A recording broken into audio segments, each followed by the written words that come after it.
vision of Obadiah. Thus saith the Lord God concerning Edom. We have heard a rumor from the Lord, and an ambassador is sent among the heathen.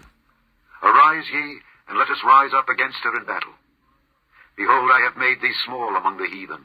Thou art greatly despised. The pride of thine heart hath deceived thee, thou that dwellest in the clefts of the rock, whose habitation is high, that saith in his heart, Who shall bring me down to the ground? Though thou exalt thyself as the eagle, and though thou set thy nest among the stars, thence will I bring thee down, saith the Lord. If thieves came to thee, if robbers by night, how art thou cut off? Would they not have stolen till they had enough? If the grape-gatherers came to thee, would they not leave some grapes? How are the things of Esau searched out? How are his hidden things sought up? All the men of thy confederacy have brought thee even to the border. The men that were at peace with thee have deceived thee and prevailed against thee. They that eat thy bread have laid a wound unto thee. There is none understanding in him. Shall I not in that day, saith the Lord, even destroy the wise men out of Edom, and understanding out of the mount of Esau? And thy mighty men, O Teman, shall be dismayed, to the end that every one of the mount of Esau may be cut off by slaughter. For thy violence against thy brother Jacob, shame shall cover thee, and thou shalt be cut off forever. In the day that thou stoodest on the other side, in the day that the strangers carried away captive his forces, and foreigners entered into his gates, and cast lots upon Jerusalem, even thou wast as one of them. But thou shouldest not have looked on the day of thy brother in the day that he became a stranger.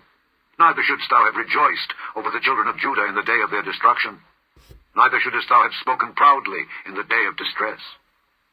Thou shouldest not have entered into the gate of my people in the day of their calamity. Yea, thou shouldest not have looked on their affliction in the day of their calamity, nor have laid hands on their substance in the day of their calamity. Neither shouldest thou have stood in the crossway to cut off those of his that did escape. Neither shouldest thou have delivered up those of his that did remain in the day of distress. For the day of the Lord is near upon all the heathen. As thou hast done, it shall be done unto thee. Thy reward shall return upon thine own head. For as ye have drunk upon my holy mountain, so shall all the heathen drink continually. Yea, they shall drink, and they shall swallow down, and they shall be as though they had not been. But upon Mount Zion shall be deliverance, and there shall be holiness, and the house of Jacob shall possess their possessions.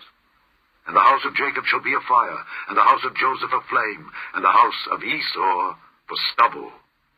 And they shall kindle in them and devour them. And there shall not be any remaining of the house of Esau, for the Lord has spoken it. And they of the south shall possess the mount of Esau, and they of the plain the Philistines, and they shall possess the fields of Ephraim and the fields of Samaria, and Benjamin shall possess Gilead. And the captivity of this host of the children of Israel shall possess that of the Canaanites, even unto Zarephath. And the captivity of Jerusalem, which is in Sepharad, shall possess the cities of the south. And the Saviors shall come up on Mount Zion to judge the mount of Esau, and the kingdom shall be the Lord's.